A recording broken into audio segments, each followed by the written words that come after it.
নমস্কাৰ sky news অসমলৈ মই তিছনাই স্বাগতম জনাইছো আৰু এই মুহূৰ্তত এটা গুৰুত্বপূৰ্ণ খবৰ দিবলৈ ওলাইছো। আজি অসম ভ্ৰমণত আহিছিল বিজেপিৰ পিতামহ অমিত শাহ আৰু অমিত শাহ অসমলৈ আহিছিল আৰু বটদ্ৰৱাৰ যি বৃহৎ প্ৰকল্প আছিল সেই প্ৰকল্পৰ আধাৰশিলা স্থাপন কৰে বিজেপিৰ কেন্দ্ৰীয় মন্ত্ৰী অমিত শাহে আৰু অমিত শাহে ভাষণ প্ৰসংগত আজি মোদীৰ প্ৰশংসা কৰাৰ লগতে অসমৰ 15 বছৰকৈ কাল শাসন কৰা কংগ্ৰেছৰ তৰুণ গগৈও প্ৰশংসাত প্ৰশ্নমুখ হৈ পৰে অমিত শাহ আৰু তৰুণ গগৈ প্ৰশংসাত অমিত শাহৰ মুখত নৰেন্দ্ৰ মোদীয়ে পদ্মভূষণ দিলে তৰুণ গগৈ।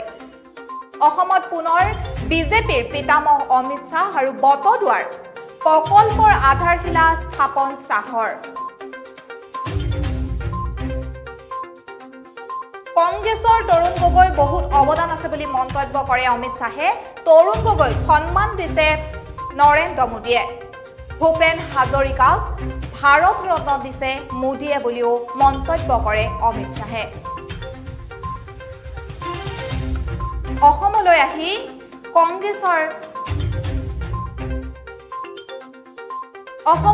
কংগ্ৰেছৰ প্ৰশ্নমুখ হৈ পৰে গৃহমন্ত্ৰীগৰাকী আৰু লগতে ভূপেন হাজৰিকাক ভাৰত ৰত্ন মোদীয়ে প্ৰদান কৰিছে বুলিও তেখেতে মন্তব্য কৰে। অসমলৈ আহি কংগ্ৰেছৰ প্ৰশংসা অমিত শাহৰ আৰু তৰুণ গগৈ প্ৰশংসাত প্ৰশ্নমুখ হৈ পৰে অমিত শাহ।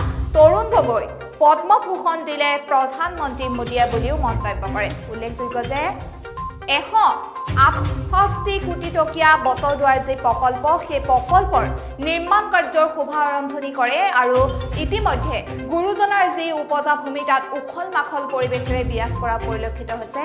অসমীয়া কলা কৃষ্টি সংস্কৃতিৰ জনক মহাপুৰুষ শ্ৰীমন্ত শংকৰদেৱৰ স্মৃতি বিজড়িত বটদ্ৰৱা থানক বিশ্বৰ ধৰ্মীয় আৰু আধ্যাত্মিক ক্ষেত্ৰৰূপে গঢ়ি তোলাৰ লক্ষ্যই হৈছে বিজেপিয়ে বুলিও মন্তব্য কৰে অমিত শাহে। ঐতিহাসিক আকাশী গংগাৰ পাৰত 160 বিঘা মুঠ মাটিত এই বৃহৎ প্ৰকল্পৰ কামৰ শুভাৰম্ভণি কাৰ্যসূচীত উপস্থিত থাকে গৃহমন্ত্ৰী অমিত শাহ আৰু নিৰ্মাণ কাৰ্য আনুষ্ঠানিকভাৱে শুভাৰম্ভ কৰে কেন্দ্ৰীয় গৃহমন্ত্ৰীগৰাকীয়ে। কেন্দ্ৰীয় গৃহমন্ত্ৰীগৰাকীয়ে পুৱা 10 বজাৰ মংগল সাধনা কাৰ্যসূচীৰ শুভাৰম্ভ কৰে আৰু প্ৰত্যাশিত বটদ্ৰৱাৰ প্ৰকল্প কামৰো শুভাৰম্ভ কৰে। উল্লেখ্য যে আজি মৃত্যুঞ্জয় মন্দিৰতো উপস্থিত হয় গৃহমন্ত্ৰীগৰাকীয়ে প্ৰথমে বটদ্ৰৱা থান দৰ্শন কৰে আৰু তাৰ পাছত আকাশী গংগাৰ পাৰত এক প্ৰকল্পস্থলীত এক আয়োজন কৰা বিশাল সভাত ৰাইজক উদ্দেশ্যে ভাষণ প্ৰদান কৰে গৃহমন্ত্ৰী অমিত শাহে আৰু উল্লেখ্য যে এই জনসভাত উপস্থিত থাকে অসমৰ মুখ্যমন্ত্ৰী সৰ্বানন্দ সোণোৱালৰ লগতে বিত্তীয় মন্ত্ৰী হিমন্ত বিশ্ব শৰ্মাকে ধৰি বিজেপিৰ বহু উচ্চ পদস্থ মন্ত্ৰী। উল্লেখযোগ্য যে আজি অমিত শাহে যিহেতু অসমলৈ আহিছিল আৰু অমিত শাহে অসমলৈ আহিয়ে কংগ্ৰেছৰ 15 বছৰীয়া শাসনৰ নেতা তৰুণ গগৈ প্ৰয়াত তৰুণ গগৈৰ প্ৰশংসাত বিমুখ হৈ পৰে অমিত শাহ। প্ৰশংসা কৰে তৰুণ গগৈ অমিত শাহে লগতে কয় যে মোদীয়েহে তৰুণ গগৈক যি পদ্মভূষণ দিয়া হ'ল মৰণোত্তৰভাৱে সেই পদ্মভূষণ সন্মান প্ৰধানমন্ত্ৰী মোদীয়েহে প্ৰদান কৰিছে। নৰেন্দ্ৰ মোদীয়ে পদ্মভূষণ দিলে তৰুণ গগৈ আৰু অসমত পুনৰ বিজেপিৰ পিতামহ তৰুণ অমিত শাহ উপস্থিত হয় আৰু বটদ্ৰৱা প্ৰকল্পৰ আধাৰশিলা স্থাপন কৰি কংগ্ৰেছৰ নেতা প্ৰয়াত তৰুণ গগৈ বহু অৱদান আছে বুলিও মন্তব্য কৰে অমিত শাহে। উল্লেখ্য যে তৰুণ গগৈৰ সন্মান দিছে নৰেন্দ্ৰ মোদীয়েহে। ভূপেন হাজৰিকাৰ ভাৰত ৰত্ন দিছে মোদীয়ে। এইদৰে কংগ্ৰেছৰ প্ৰশংসাত অমিত শাহৰ মুখত শুনা পোৱা গ'ল আৰু সেই বিশাল জনসভাত অমিত শাহে কিদৰে কংগ্ৰেছক প্ৰশংসা কৰিছিল সেয়া আমি আপোনালোকলৈ আগবঢ়াইছো। मोदी जी के नेतृत्व में पूरे उत्तर पूर्व के अंदर न केवल असम, पूरे उत्तर पूर्व के अंदर विकास की नई शुरुआत की। एक जमाना था कि असम आंदोलनों से जाना जाता था, हिंसा से जाना जाता था, अलग अलग प्रकार के आंदोलन यहां पर खड़े होते थे। आज मोदी जी ने असम का गौरव बढ़ाने के लिए तो जो कुछ कर पड़े वो करा। असम का गौरव बढ़ाने के लिए मोदी जी ने पीछे मुड़कर कुछ नहीं देखा। हमारे सुधाकंठ डॉक्टर भूपेन हजारिका को भारत रत्न देकर असम का सम्मान करने का काम भारतीय जनता पार्टी की नरेंद्र मोदी सरकार। यहां पर तरुण गोगोई जो कांग्रेस के नेता थे, कांग्रेस के मुख्यमंत्री थे, मगर उनका भी बड़ा योगदान था। उनको पद्म भूषण से सम्मानित करने का काम भी भारत के प्रधानमंत्री नरेंद्र मोदी जी ने कहा।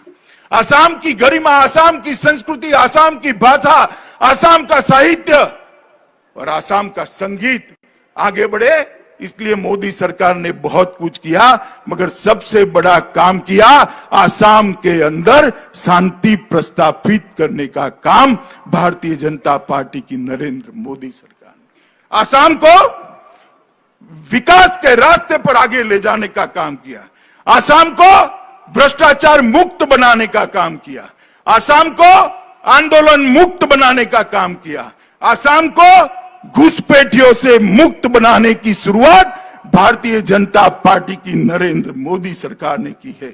जो असम हथियार और आंदोलन के लिए जाना चाहता था, वहां पर बोडोलैंड का समझौता हुआ। अभी कल 2 दिन पहले ही एक बहुत बड़ा समझौता हुआ, 1000 से ज्यादा हथियारी कैडर ने सरेंडर किया है और उसके पहले भी 9 अलग अलग संगठन के 600 लोगों ने हथियार डालकर आज वो मेन मुख्य धारा में आए हैं। और मित्रों, मोदी जी ने यहां पर 35 बार 5 साल के अंदर 35 बार उत्तर पूर्व का दौरा कर यहां की विकास को गति देने का काम किया है। मित्रों, आज चुनाव आने वाला है। कांग्रेस की एक पद्धति है, चुनाव आता है तभी दिखाई पड़ती।